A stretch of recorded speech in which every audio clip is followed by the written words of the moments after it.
Je suis de la génération qui a été frappée de plein fouet par le sida, voilà.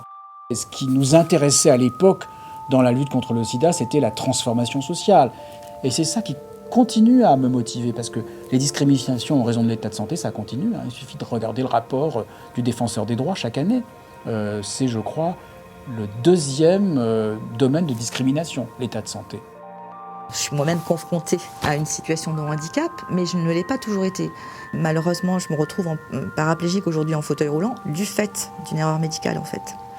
Et donc ça m'a donné l'envie tout simplement de me battre pour à la fois améliorer l'information des patients, améliorer le système de santé, dénoncer les injustices et faire évoluer, avancer la société dans le sens d'une meilleure inclusion finalement pour tous.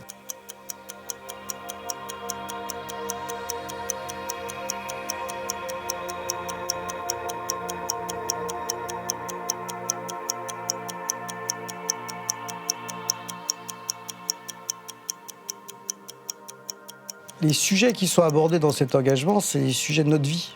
On va naître, on va être malade, on mourra un jour, il faut s'y faire.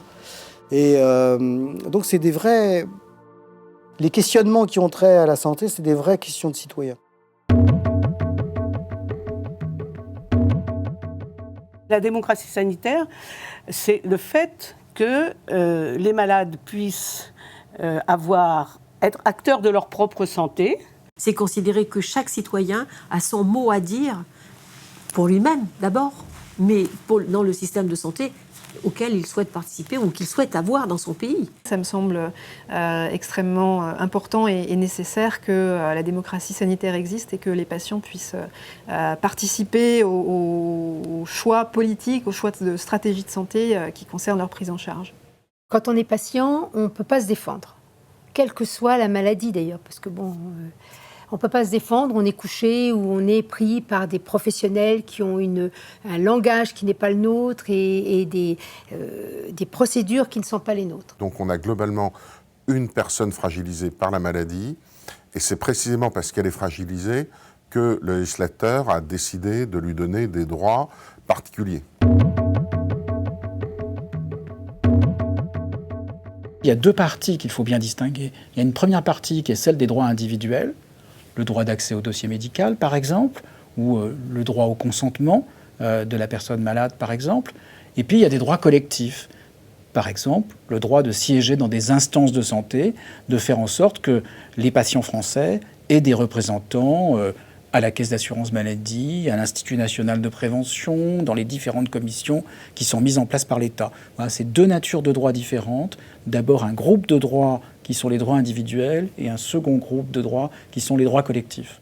Mais la question aujourd'hui n'est pas seulement de donner des droits aux gens, c'est de les leur faire connaître. Les gens ne savent pas que, par exemple, dans une chambre à deux lits, il devrait y avoir un paravent ou un rideau qu'on tire entre les deux chambres lorsqu'on leur fait des soins intimes. Ils s'en plaignent beaucoup.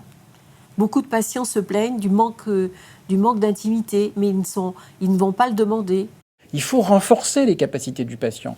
Il faut leur expliquer aux patients qu'ils ont le droit de réclamer le diagnostic, qu'ils ont le droit de dire à un médecin « ben voilà, peut-être qu'il y a une autre solution que l'intervention chirurgicale que vous me proposez ou que ce traitement que vous me proposez, ce traitement d'ailleurs qui ne me va pas, avec lequel je souffre, etc. etc. » L'information, c'est important, c'est plus qu'important, c'est crucial pour faire les bons choix.